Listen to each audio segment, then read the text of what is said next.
Bonjour à tous, on est super heureux de vous retrouver aujourd'hui pour un webinaire avec Olivier. Donc le thème d'aujourd'hui est un peu plus technique, ce sera sur WordPress. Donc on va découvrir comment faire son propre site avec Olivier qui est avec nous et qui est un représentant de la plateforme. Donc c'est une plateforme de formation en ligne et en physique, si je ne m'abuse, Olivier, où vous proposez Oui, des cours donc et vous êtes basé à Marseille. c'est ça, à Marseille dans Ok. le deuxième. Ok, top. Bah, merci encore de collaborer avec nous sur ce webinaire. On va attendre les retardataires, donc encore pendant 2-3 minutes. Et si vous avez besoin en fait de poser des questions dans le chat, on vous encourage vraiment à rendre ce webinaire vraiment participatif. N'hésitez pas à dérouler le petit menu à droite, comme d'habitude, pour poser des questions. Et donc, vous avez une box qui s'affiche. Je sais que certains d'entre vous ont un peu du mal à la voir. Bonjour Rita, je te vois souvent en webinaire, ça nous fait plaisir qu'il y ait des habitués. Bonjour Laurent, on vous voit aussi.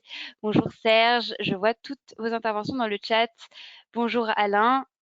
Donc on te dit bonjour à toi Olivier également. Eh ben, On commence bonjour. dans une petite minute. On est ravis que vous soyez déjà aussi réactifs. Bonjour Sébastien, bonjour Léna, bonjour à tous. Donc, sans plus attendre, comme il est déjà midi 2, on va laisser Olivier commencer cette présentation et je lirai toutes vos questions dans le chat.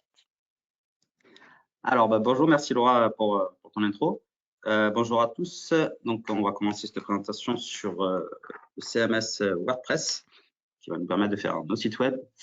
Donc, on va commencer. Donc, qui je suis? On va commencer par d'où je viens, qui je suis. Alors, avant, j'étais moniteur de voile, donc rien à voir avec le numérique. Je me suis reconverti. Donc, j'étais sur l'eau tout le temps, donc assez loin du numérique. Je me suis reconverti il y a 3-4 ans à peu près dans le numérique. Donc, où j'ai suivi une formation avec, comme disait Laura, avec la plateforme, où j'ai passé un titre de développeur web et un titre de concepteur d'application, dans lequel j'ai appris des langages informatiques, pas mal de langages, le HTML, les CSS, dont on va parler un peu plus tard, des frameworks aussi comme Bootstrap, jQuery et des CMS comme WordPress. On va parler plus profondément tout à l'heure. À l'heure actuelle, je suis conseiller numérique à la plateforme dans laquelle je développe des activités numériques pour les jeunes. Et je suis également spécialiste WordPress où je développe des sites web avec WordPress donc, et avec les ateliers de la plateforme. Donc, le sommaire, on va faire un petit tour sur le web, c'est quoi, rapidement, pour avoir quand même le cadre et le contexte. Les langages informatiques, on va en parler aussi en quelques mots. Ensuite, on va passer sur les CMS, après sur WordPress, qui est un CMS. Et après, on finira peut-être, si on a le temps, par une petite démonstration. Donc, le web, c'est quoi? Le web, c'est un réseau d'ordinateurs, en fait. On a notre ordinateur à nous. On a des ordinateurs qui sont des serveurs. Les serveurs contiennent les sites Internet, donc les fichiers et les codes des sites Internet. Et lorsque je fais une recherche d'un site Internet, je vais taper l'adresse du site Internet. Donc, c'est comme si j'envoyais une lettre par la poste. Donc, le client qui est votre ordinateur va envoyer via l'adresse Internet, l'URL, une demande au serveur pour trouver votre fichier. Donc, l'URL, ça va permettre de trouver vos fichiers dans les serveurs. Ces fichiers vont être renvoyés à votre ordinateur en langage HTML pour être décryptés par votre navigateur et afficher le site. Donc, c'est le serveur qui renvoie des langages HTML pour afficher votre site sur votre ordinateur. Donc, les langages HTML, les langages informatiques, c'est quoi? À la base, le numérique, c'est du binaire, donc c'est des impulsions électriques, allumé, éteint, allumé, éteint, allumé, éteint, donc des 1, 0, 0, 1, 1, 0. Pas évident de comprendre tout ça et de lire tout ça, donc on a nos ordinateurs qui font déjà une première traduction, qui passent des 1, 0, qui les passent en hexadécimal, donc en chiffres et en caractères, qui va nous donner des langages informatiques. Donc là, on a le langage HTML et le CSS. Donc le langage HTML, on peut le voir sur la gauche, c'est le contenu du site. Donc le titre du site, les menus du site. Là, on voit H1 musique, c'est un des titres. Et le CSS qui, lui, fait la mise en forme du site. Donc, il va donner les couleurs, la taille des éléments, les polices, etc. Il y a quelques années, pour faire un site, il fallait impérativement tout coder à la main, ce qui était assez compliqué, donc qui demandait des ressources humaines assez compétentes, qui demandait du temps et beaucoup d'implications, et qui rendait pas ceci accessible à tout le monde. Des petits malins ont pensé à faire un système, ce qu'on appelle le drag and drop, donc du glisser-déposer, où on va, par exemple, pour créer un site, faire glisser une image dans le contenu. Et le fait de glisser l'image, ça va créer le code. Ça va créer le code, donc on n'a plus besoin de coder. On appelle ça du no-code. Et ce qui permet de rendre la création de site beaucoup plus accessible que s'il fallait tout coder à la main. Donc, ce qu'on fait ça s'appelle, ces méthodes-là, ça s'appelle les CMS. Donc, des CMS, il en existe plusieurs. Il y a par exemple PrestaShop, qui est un CMS français, spécialisé d'ailleurs dans le e-commerce en France. On a Shopify, vous avez peut-être entendu parler. Ça offre une solution clé en main, assez pratique. Mais le souci, c'est que sur Shopify, vous n'êtes pas propriétaire de votre site. Et on a WordPress.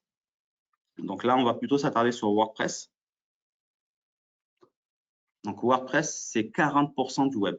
40% des sites Internet sont développés en WordPress.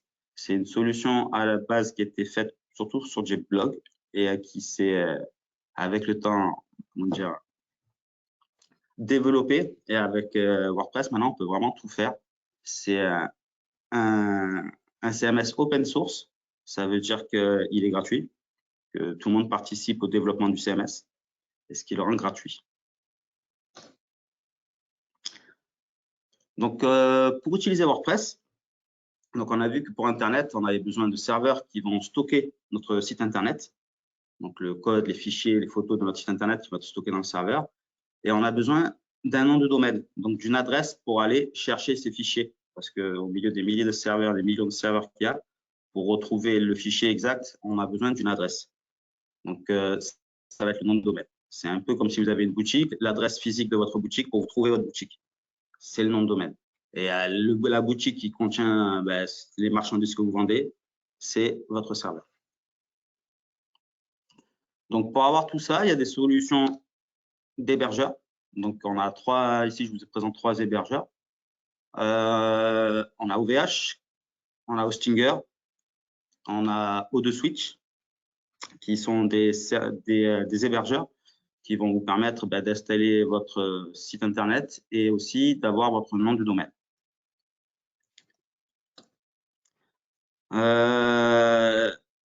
Installation de WordPress sur un hébergeur, alors on peut le faire soi-même sans souci, à savoir que ça va demander du temps. Après, on peut aussi déléguer ça à un développeur. On peut aller trouver un développeur et lui demander de mettre en place l'hébergement et de mettre en place le WordPress, ce qui va être beaucoup plus rapide, prendre moins de temps, vous coûter un peu plus d'argent, même si c'est pas très très cher. Donc après, ça c'est au choix de chacun. Je vais revenir juste un peu en amont sur les hébergeurs et vous montrer vite fait ici quelques offres d'hébergement. Donc là, je suis sur OVH. Donc on voit qu'il y a différentes propositions d'hébergement chez OVH, par exemple.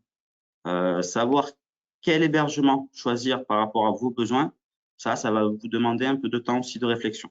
Si vous êtes totalement perdu, que vous n'avez vraiment pas de base en informatique, n'hésitez pas, c'est pour ça que je vous ai dit à passer par un développeur qui va pouvoir vous conseiller aussi et vous faire perdre moins de temps pour le coup. On a Hostinger aussi, vous voyez, les offres, c'est pas du tout les mêmes en général. Les offres varient vraiment selon les hébergeurs. Donc, dans une offre, qu'est-ce qu'on a? On a le nombre de sites web qu'on peut mettre sur votre serveur. Donc là, sur cette offre, il y a un site web. Là, il y en a 100.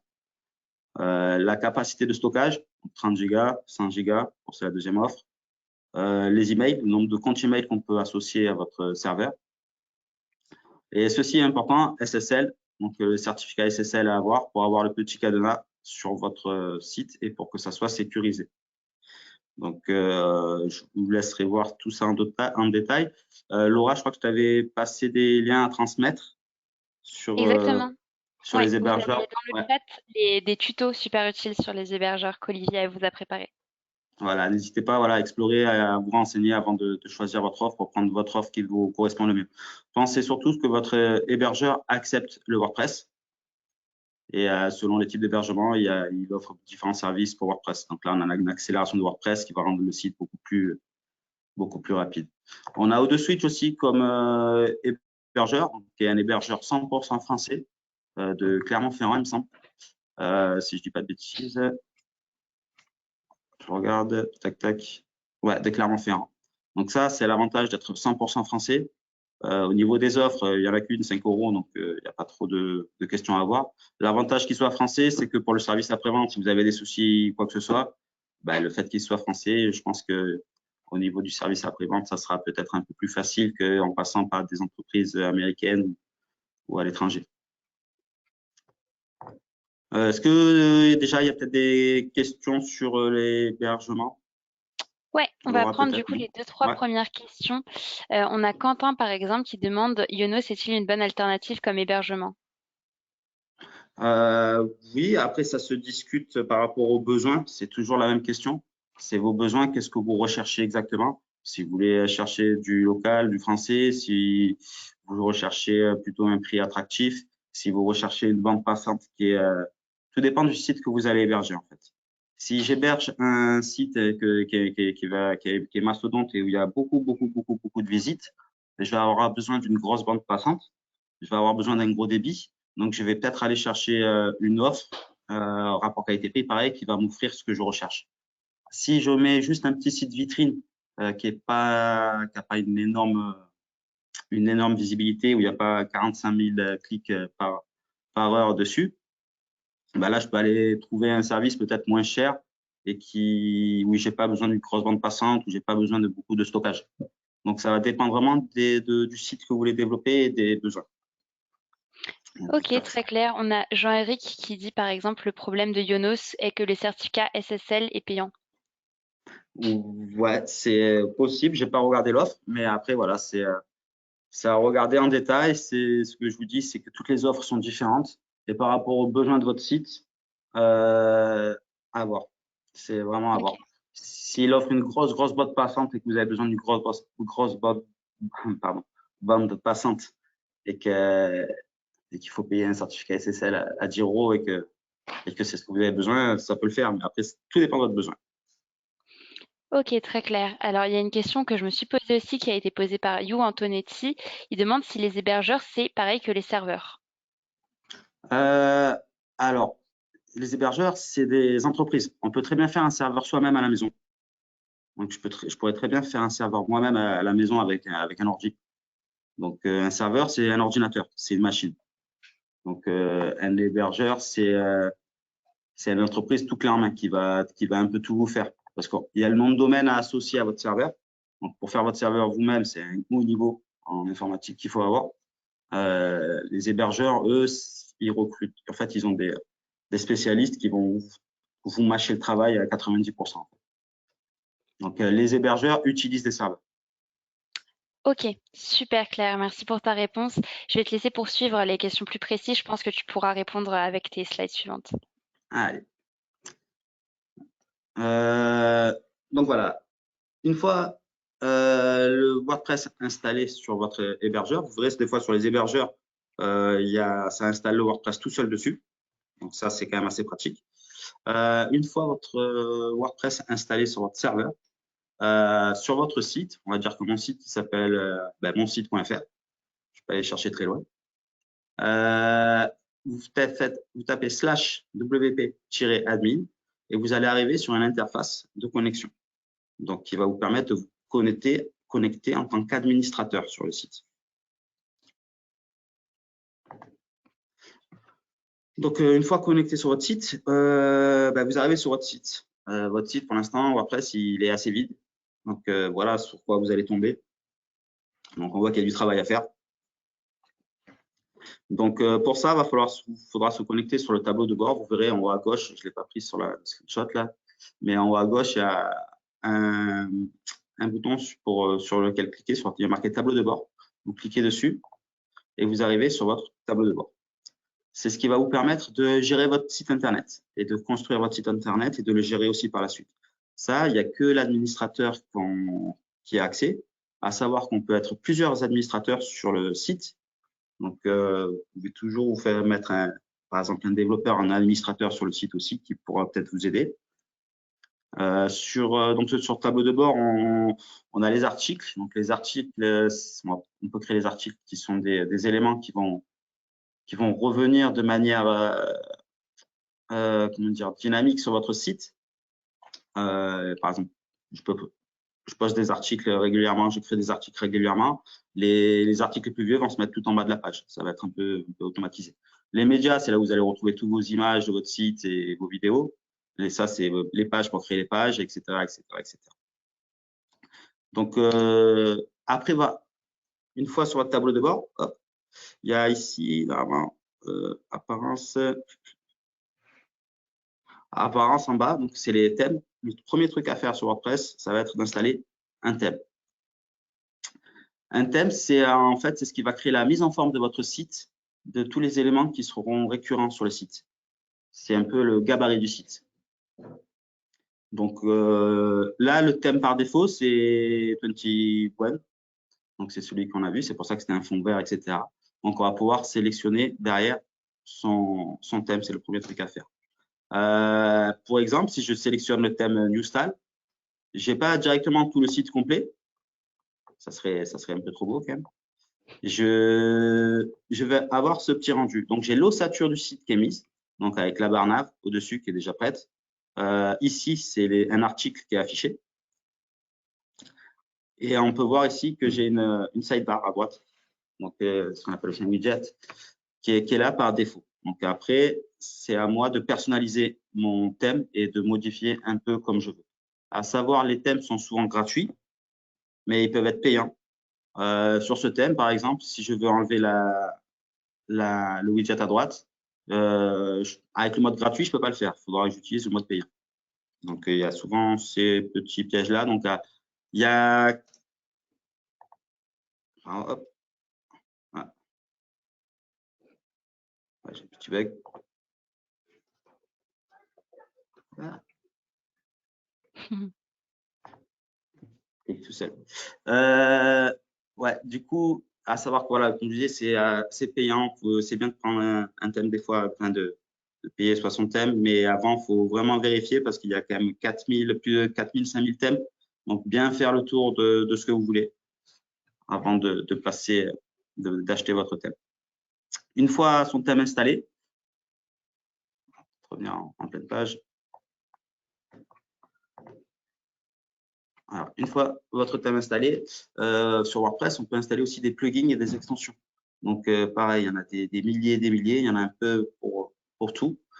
Si vous visez à faire de la vente sur votre site, donc à vendre des produits sur votre site, il y a WooCommerce qui est quasi indispensable, qui va vous permettre de gérer tout ce qui est panier, tout ce qui est produit dans votre site. Au départ, quand on crée son site WordPress, on n'a pas de panier, on n'a pas de produit, on ne peut pas mettre de produit. Il va falloir installer le plugin WooCommerce pour pouvoir rendre son WordPress en e-commerce. Donc, pour tout ce qui est e-commerce, ça va être indispensable. On a des centaines d'autres, des milliers d'autres plugins pour faire un peu tout et n'importe quoi. On a par exemple Contact Formset qui, lui, est un plugin qui va créer des formulaires de contact, par exemple. On a Yoast SEO qui, lui, est un plugin qui va permettre pour faire du référencement Internet sur votre site. Parce qu'avoir un site, c'est bien. S'il est vu par personne, ça ne sert à rien.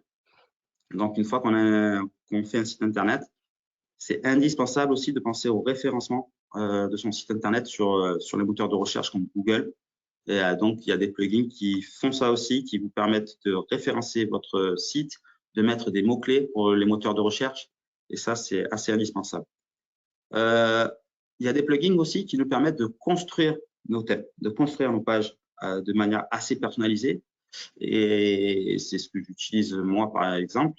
Je vous en ai mis deux en bas à droite, là, c'est Divi et Elementor. Moi, personnellement, j'utilise Elementor. C'est des plugins qui vont permettre de construire mon thème. Donc, tous les éléments qui vont venir sur toutes les pages, comme une barre nav qui est récurrente, qui vient sur toutes les pages, on va pouvoir la construire avec ces outils-là. C'est des outils qui gratuits sont assez limités. Ils peuvent dépanner, mais c'est assez limité pour du pro.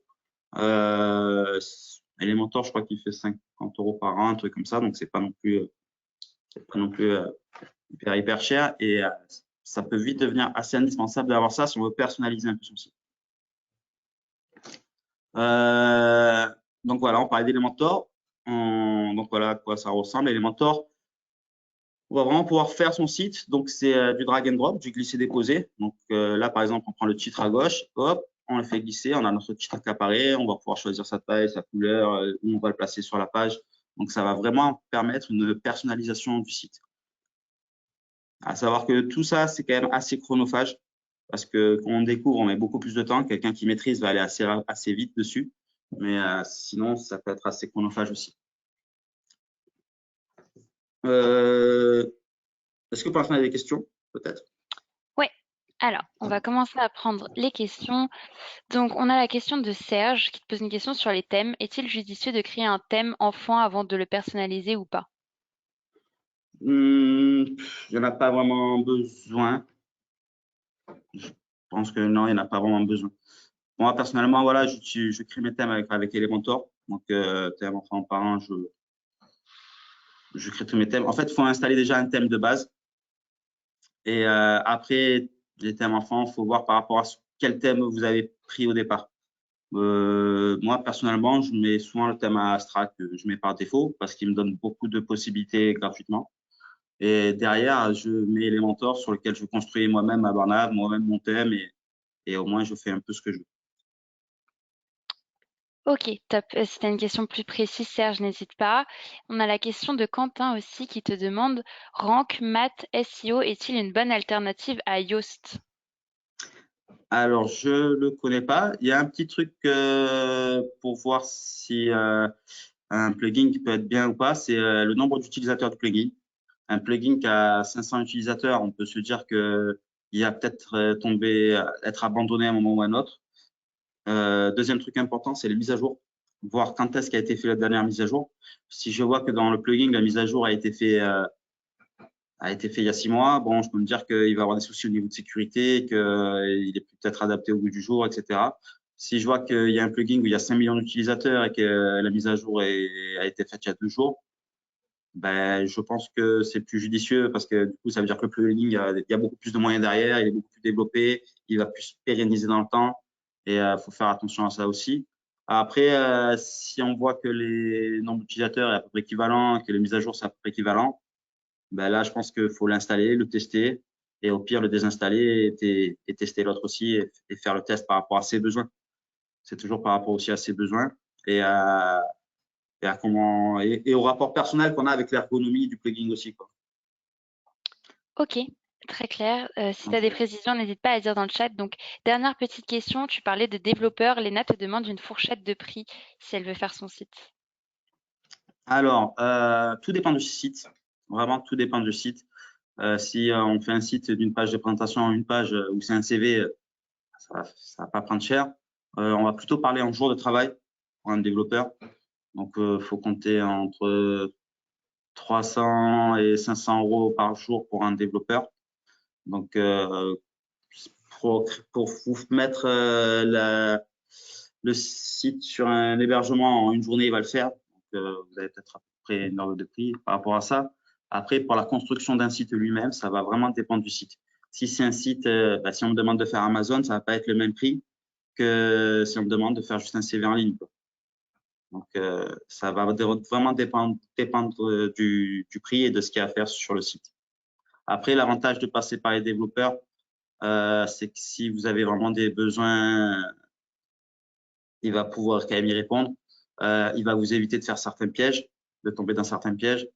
Ça va vous éviter de perdre beaucoup de temps aussi. Si vous n'avez pas beaucoup de temps, que vous avez une entreprise, que vous êtes déjà un peu surchargé au niveau du travail, c'est sûr que c'est bien de passer par des développeurs. Ou par une boîte, si vous voulez faire complètement votre site, ou par une boîte de développeurs. Et là, ça va dépendre du site. Ok, top. Je te laisse poursuivre. Merci pour ces réponses, Olivier. Ok, donc utilisez WordPress pour quel usage? Donc avec WordPress, on peut faire un site vitrine. Ça va être assez facile. un blog, ça commence déjà à être un peu plus dur, un e-commerce, ça va, mais ça va vous demander du temps aussi. D'ailleurs, je précise quelque chose pour les e-commerce. Si vous avez une boutique où il y a aller jusqu'à 1000 produits, WordPress va pouvoir le faire sans souci. Si vous avez une boutique où il y a 10 000 produits, ça risque d'être WordPress risque de ramer un peu. Et surtout au niveau de la gestion des produits, va falloir être bien organisé parce que sinon ça va être très très compliqué. Donc pour les e-commerce, voilà, si vous avez beaucoup de produits à vendre, passez par peut-être un développeur pour prendre conseil. Si vous n'avez pas beaucoup de produits, là ça peut le faire sans souci. On peut faire des annuaires aussi et des forums, pareil, ça demande un peu plus de temps et c'est un peu plus complexe. Vraiment, le plus simple, là où vous pouvez vraiment essayer d'y aller seul, c'est le site vitrine. Ça, vous pouvez y aller seul, ça va demander un peu de temps, vous pouvez y aller. Le e-commerce aussi, vous pouvez y aller, vous pouvez essayer.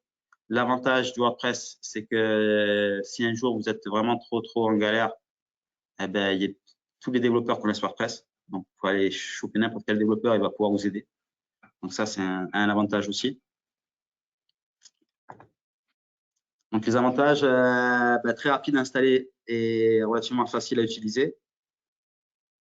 Donc, WordPress, c'est open source, donc gratuit. Ça représente 40% du web. Donc, ce qui est assez énorme quand même. Il y a une grosse communauté francophone sur WordPress. Donc, tous les soucis que vous allez avoir, il y en a d'autres qui les ont rencontrés avant vous. Et on a énormément de documentation là-dessus. Donc, des tutos vidéo, il y en a des millions. Des pages web qui vont vous parler des soucis sur les forums, etc. Pareil, vous allez vraiment trouver souvent des réponses. Donc, ça, c'est vraiment important. Le responsive aussi. Ça, c'est un gros avantage de WordPress. C'est que votre site peut être responsive. Responsive, pour ceux à qui ça parle pas, ça veut dire que votre site, il va autant s'afficher sur l'ordinateur, mais il va aussi bien s'afficher sur le téléphone. Donc ça, c'est très important parce que maintenant, la majorité des gens vont consulter les sites internet par le téléphone. Et le fait qu'on puisse avoir un affichage correct sur téléphone, ça, c'est vraiment utile. Nombreux thèmes et extensions gratuites et payantes. Donc, souvent, les thèmes et les extensions en gratuit, ça vous permet de les essayer, de voir un peu ce que ça vaut.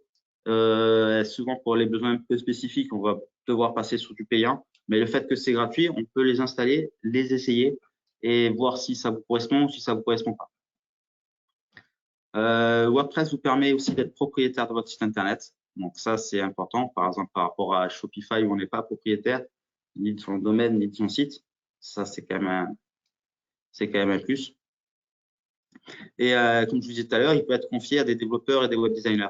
Donc, si par exemple, moi, je commence à créer ma WordPress, je fais une page, mais j'arrive pas.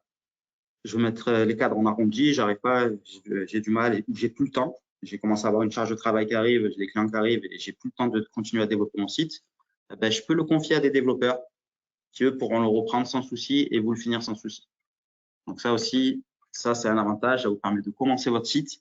Et si vous voyez que vous êtes en surcharge, vous pouvez déléguer le développement à des développeurs. Comme je vous le dis, à peu près à entre 300 et 500 euros par jour, le prix d'un développeur. Normalement, si la page n'est pas trop compliquée, si c'est statique, une journée, vous faites une page. Donc, ça, c'est les gros avantages. Les limites. Une personnalisation, comme je vous disais, qui peut être difficile. Si on touche pas un peu d'HTML, CSS ou de JavaScript, qui sont des langages informatiques, il y a certaines personnalisations que WordPress ne proposera pas. On ne pourra pas le faire. Sauf si on est développeur et qu'on maîtrise ces langages. Dans ce cas-là, on peut aller toucher directement au code et faire ce qu'on veut.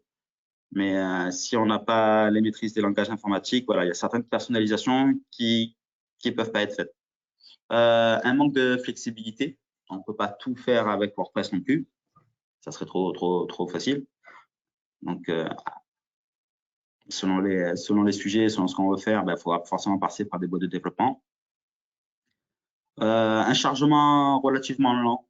Comme je l'ai dit, si vous avez une boutique avec plus de 10 000 articles, le chargement des pages risque d'être un peu long, ce qui peut poser problème pour le référencement notamment.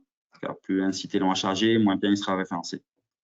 Euh, des, des risques de bugs à certains moments, même si pour l'instant, moi, j'en ai pas trop trouvé, mais des risques de bugs, et c'est souvent même nous on peut se retrouver en bug face au site quand on le maîtrise pas.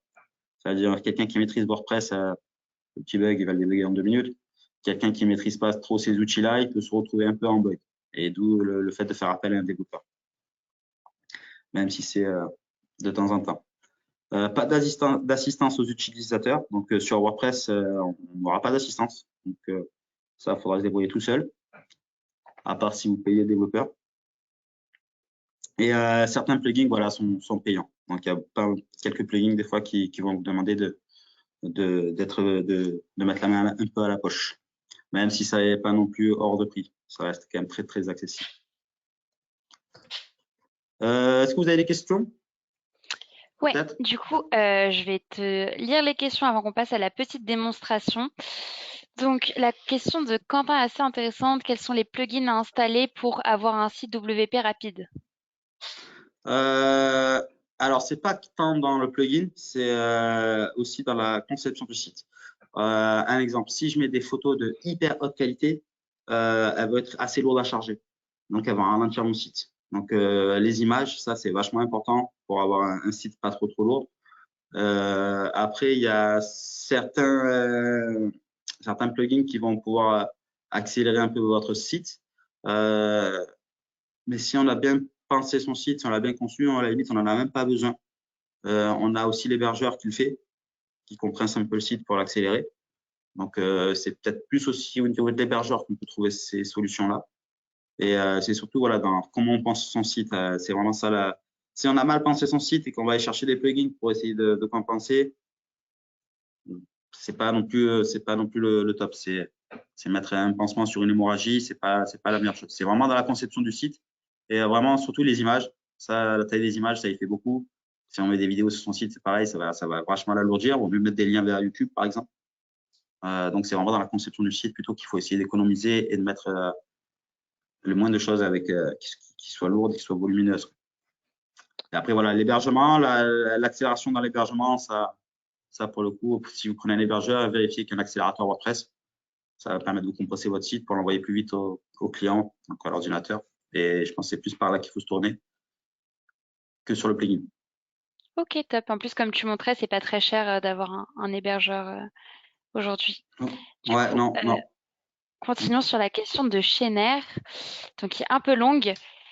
Il nous demande, ne faudrait-il pas mettre en place un process pour les fiches de produits que nous souhaitons vendre sur WooCommerce, c'est-à-dire mettre en place un PIM, Product Information Manager, pour centraliser le maximum d'informations sur le produit ainsi que la désignation des photos, etc., pour construire dès le départ de façon structurée. Alors, j'ai pas tout compris à la question. Tu veux que je la relise? Ouais, s'il te plaît. Alors, ne faudrait-il pas mettre en place un process pour les fiches des produits que nous souhaitons vendre sur WooCommerce, c'est-à-dire mettre en place un PIM, donc il explique que c'est Product Information Manager, pour centraliser le maximum d'informations sur le produit, ainsi que la désignation des photos, etc. Comme ça, il construit dès le départ de façon structurée. Alors, honnêtement, ça, je vais pas m'attarder trop sur cette réponse parce que je préfère pas dire de bêtises là-dessus. Donc, je vais peut-être rien dire. Je sais que pour moi, ce que je conseille beaucoup à ceux qui gèrent des boutiques, c'est d'avoir de travailler avec des fichiers Excel qui sont compatibles avec WordPress et pour pouvoir directement transférer leurs produits via des fichiers Excel, CSV, quoi, des fichiers CSV. Donc, ils gèrent leurs produits avec sans WordPress, juste sur du CSV, sur un tableur, comme ils ont l'habitude de faire, avec un certain nombre de catégories et une organisation un peu spéciale sur ce fichier. Et au moins, après, derrière, ils importent les produits et tout se fait assez rapidement. Et j'avoue que c'est le système qu'on a trouvé le moins chronophage, le moins embêtant. Au niveau de la lourdeur du site, euh, bah, s'il y a trop de produits, de toute façon, le site est lourd. Ça, c'est pas, ça, c'est obligé. S'il y a vraiment trop de produits, le site est lourd. Après, je ne sais pas si ça a vraiment répondu à la question. Alors, n'hésite pas à nous le dire dans le chat, Chener. En attendant, on va prendre la question de Serge. En termes de sécurité et protection du site, quels plugins sont les plus recommandés et indiqués? Alors, au niveau de la sécurité du site, il y a de mémoire, c'était. Attendez, regardez, on va faire un truc tout simple.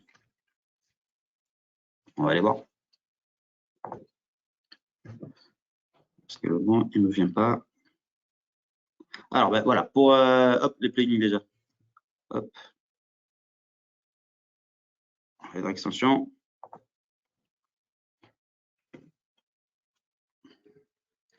Hop. Ajouter. Hop. Pardon, alors, on va recommander.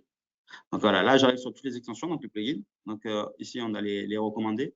Au niveau de la sécurité, j'ai un trou, je ne sais plus comment il s'appelait, et je vais peut-être l'avoir ici.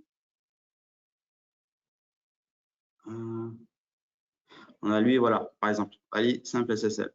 5 millions d'utilisateurs. Si on voit qu'il y a 5 millions d'utilisateurs, c'est pas pour rien. Donc, même si je ne sais pas, voilà, c'est Jetpack que j'ai cherché. Jetpack est pas mal pour la sécurité. En plus, des fois, ça permet, surtout pour les produits, pour tout ce qui est produits et commerce. Avec Jetpack, on peut aussi avoir une application qu'il y a derrière ou qui va me permettre d'ajouter les produits directement avec mon téléphone. Donc, d'insérer mes produits avec mon téléphone et de contrôler ma boutique avec mon téléphone. Donc, moi, j'avais utilisé Jetpack pour la sécurité souvent. Et voilà. Après, si vous avez des doutes, le mieux, c'est de voir par soi-même, d'enquêter par soi-même. Mais quand on voit 5 millions d'utilisateurs, là, 5 millions d'utilisateurs, 5 étoiles, bon, on peut se dire que le plugin est bon, que le plugin est top. Donc, Ok, voilà, super. voilà. Moi, perso, voilà, j'ai utilisé Jetpack pour la sécu. Après, à voir, quoi. Celui-là a l'air très bien aussi, quoi. Je ne l'ai pas utilisé encore, mais il a l'air très bien à tester. Ok, je vais te laisser passer à la démonstration. On prendra les dernières questions juste après. OK. Alors, du coup, si je vais tout en haut ici, je vais arriver sur mon site. Hop. Donc, voilà le site. Il est encore assez vide. Là, on a la page d'accueil. Donc, la page d'accueil qui amène sur les articles. Alors, ce qu'on va faire, c'est que moi, j'aime pas trop ce thème. Je vais aller le changer. Donc, webinaire, je vais sur les thèmes. J'aime mieux travailler avec Astra. C'est un thème que j'aime bien. Hop. Et je l'active. Alors ici, ça c'est un thème que j'avais déjà. Si je voulais en ajouter un, ben, je vais sur ajouter un thème. Et là, j'ai le choix parmi des millions de thèmes. Enfin, des millions, des milliers de thèmes. Donc là, c'est Astra qui est activé. Donc on revient sur mon site, voir ce que ça a fait. On peut changer le thème.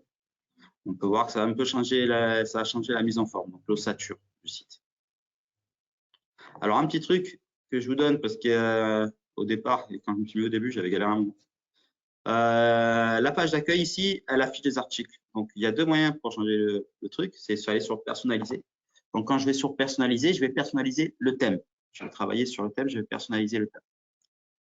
Et on va aller sur réglage de page d'accueil. Et je vais changer ma page d'accueil. Donc, je vais mettre une page statique. Donc, une page statique, c'est une page qui est tout le temps la même, qui ne bouge pas. J'aime bien avoir une page d'accueil qui ne bouge pas. Et ben voilà, là, je peux choisir la page que je mets. Je vais mettre la page de modèle. Donc, hop, j'ai mis ma page de modèle. Je publie.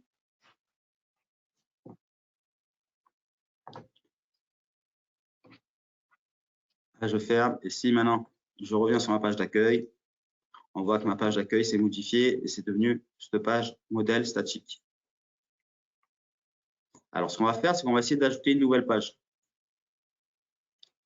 Donc, on va aller sur le tableau de bord. Alors, donc là, ça, c'est les articles, les médias. On va aller sur les pages, ajouter une page.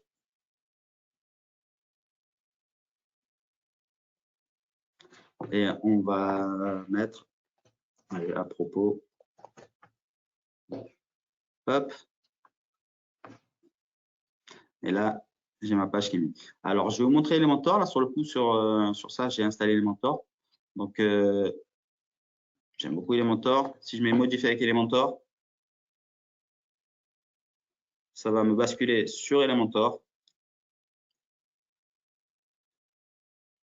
Et là, sur Elementor, ben, je peux ici, hop, faire plusieurs sections. Par exemple, je peux mettre 2 sections ici.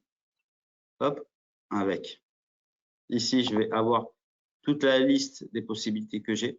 Alors, je précise, sur celui-là, c'est le Elementor payant. Quand c'est pas payant, il vous offre une petite partie des possibilités. Les 3/4 sont bloqués. Titre. Là, je rajoute mon titre.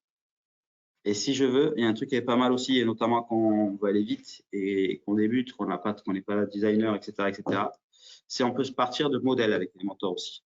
Donc, je vais ici sur les modèles. Et ici, ben, j'ai pas mal de modèles. Alors, je peux créer moi-même mes modèles. Ça aussi, c'est bien.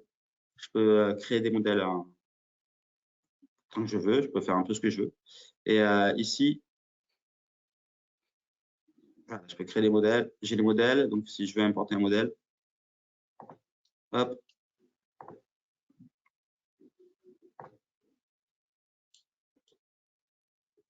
J'insère le modèle.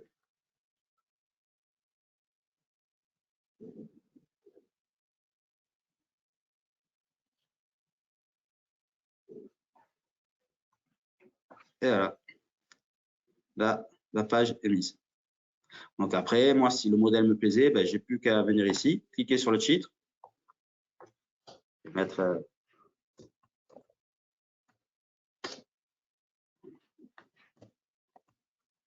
et mettre un peu ce que je veux. Je peux venir ici, cliquer sur la photo, hop, et sélectionner une photo, modifier ma photo.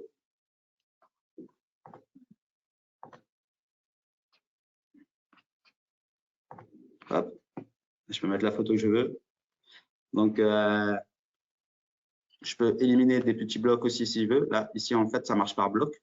Donc là, on a un bloc. On voit ici le bloc en bleu. Là, on a le bloc. Si j'élimine le bloc, hop. Si je veux créer un bloc, hop, j'appuie sur plus. Et ici, je peux mettre, par exemple, hop, 5 images. Si je veux mettre 5 images, je viens là, image, bam. Pour faire l'opération, on peut. Donc, c'est une section. Ce qui est en bleu là, c'est encadré en bleu, c'est une section qui contient différents blocs. Si je veux dupliquer le bloc, je viens ici, je duplique mon bloc. Et là, je vais pouvoir venir mettre des images.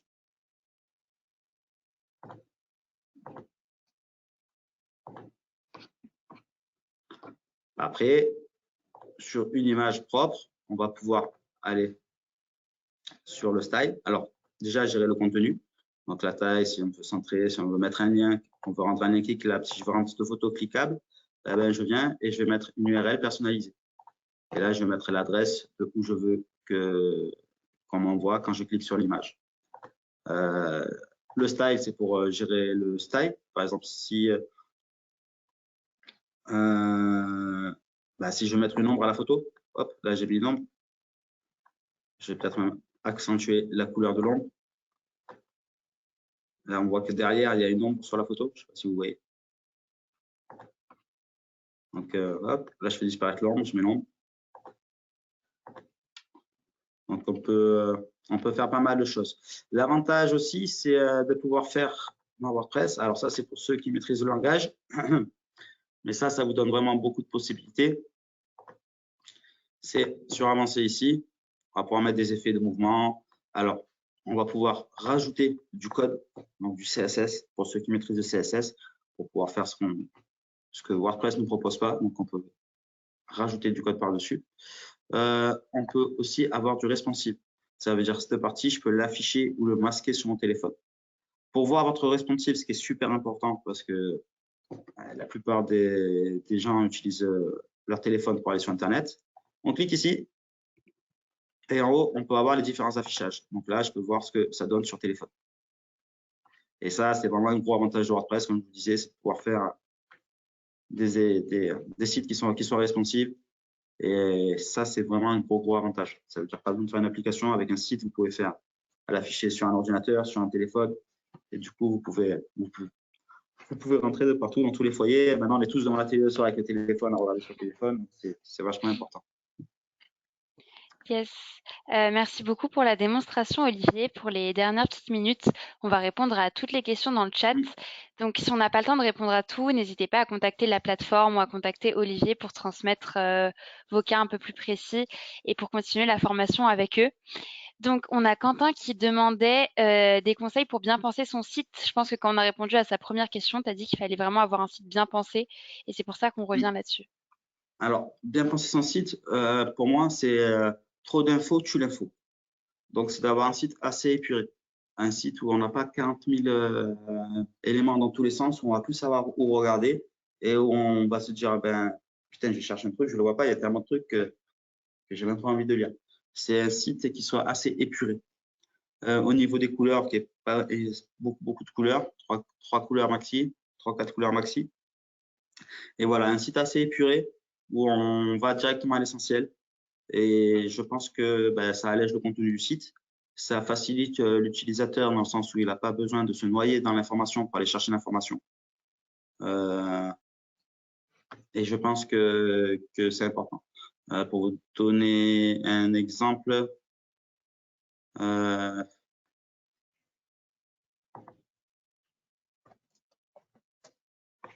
merde, pas ça.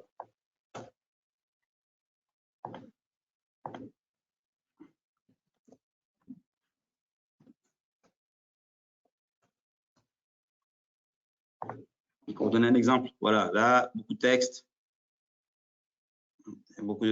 j'ai pas trop envie de le lire. Donc, des images, par contre, là, vous voyez, des petits blocs avec des petites images, 2-3 textes, ah, bah, ça me donne plus envie de le lire. Et je vais aller plus facilement trouver l'info. Donc, voilà, pas surcharger les pages, vraiment pas surcharger les pages, aérer les pages. Et ça, déjà, je pense que c'est la base. Et après, voilà, des photos qui soient pas lourdes. Cette photo, elle est toute petite, on n'a pas besoin d'avoir une photo à haute définition, quoi. Donc, vraiment, alléger le maximum les photos. Donc, Ok, peut-être bah passer justement, ça tombe bien qu'on parle de photos, parce qu'il y a une question dessus de Sarah qui demande y a-t-il des outils justement pour réduire le poids des images? Alors, bah, c'est parfait, j'ai ce que j'allais enchaîner. Ah, Alors, parfait. des outils, oui, il y a Windows en fait, il y a l'explorateur Windows, donc redimensionner une photo avec Windows. Euh, si, en gros, c'est quoi, hop,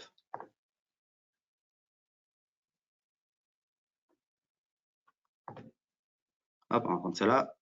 Ici, donc je suis avec Windows, hein, tout simplement. 3 petits points, redimensionner. Et ici, là, on voit qu'elle va faire 172 kg, là 486 kg et là 688 kg. Donc là, on l'a divisé par 6. Hop. Ok. Donc je la redimensionne, je l'enregistre et j'ai réduit ma photo. Ok, top. Je crois que ça répond à la question de Serge aussi qui justement demandait pour les dimensions. Donc, on va prendre une dernière question, celle de Ousnati. Est-il possible d'utiliser un thème pour créer des sites différents ou faut-il acheter un thème pour chaque site? Alors, pas obligatoirement acheter un thème. Moi, j'utilise Astra et, du coup, je l'utilise gratuitement parce que j'ai Elementor avec qui me permet de faire beaucoup de choses. Mais installer un thème sur chaque site, oui. Le payer, pas forcément. Vous pouvez prendre Elementor, par exemple. Après, ça dépend du nombre de sites que vous voulez faire. Si vous voulez faire 3 sites, vous pouvez prendre Elementor qui peut être fait pour 3 sites. En fait, il y a des forfaits. Donc, tout dépend aussi de ce que vous voulez faire, mais pas forcément payer à chaque fois un thème. Si vous faites plusieurs sites, moi, je vous conseille d'apprendre à maîtriser Elementor, de prendre un thème gratuit comme Astra. Moins vous installez Astra partout, moins vous avez vos repères, vous allez aller plus vite, et de construire le truc avec Elementor, et plutôt de travailler avec Elementor et le prendre pour pouvoir faire plusieurs sites. Ok, très clair. J'ai vu toutes vos questions, Clara, Chéner, Iman. Je vais les transmettre à Olivier s'il veut bien, puisque là, on arrive vers la fin du webinaire. Vous avez aussi des tutoriels qui vous ont été transmis tout au long de ce webinaire, mais aussi des slides qui vont vous être envoyés demain sur la plateforme et sur la suite de la formation, puisque c'était vraiment une courte introduction à WordPress. En tout cas, comme c'est gratuit, n'hésitez pas à tester et à essayer de faire des exercices pratiques sur le site. Je pense que ça rentrera encore mieux. Je transmets toutes vos questions, donc je vais devoir copier le chat. Sinon, merci beaucoup d'avoir été aussi nombreux et d'avoir posé autant de questions. Ça m'a fait super plaisir. Vous avez été très interactifs aujourd'hui pendant ce webinaire. Merci aussi à Olivier, donc qui a pris de son temps pour vraiment donner tous ses conseils et ses recommandations sur WordPress, mais aussi sa bonne humeur et son dynamisme, parce que c'est un sujet qui peut être technique de créer un site.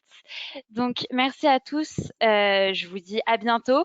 Et n'hésitez pas à répondre à notre questionnaire de satisfaction aussi pour savoir si ça vous a plu et si vous avez des recommandations pour qu'on fasse intervenir d'autres experts. Olivier, je te laisse le mot de la fin. Merci Laura déjà pour tout. Et voilà, préparez-vous à un peu vous arracher les cheveux. Des fois, ça peut être un peu compliqué, mais il y a toutes les infos sur Internet. Il y a vraiment tout ce que vous avez besoin sur Internet. Donc, ce qu'on veut, on peut. Et il n'y a plus qu'à. Super. Sur ces belles paroles, à bientôt pour des prochains webinaires en juin et bon appétit pour ceux qui vont bientôt manger comme moi. Au revoir.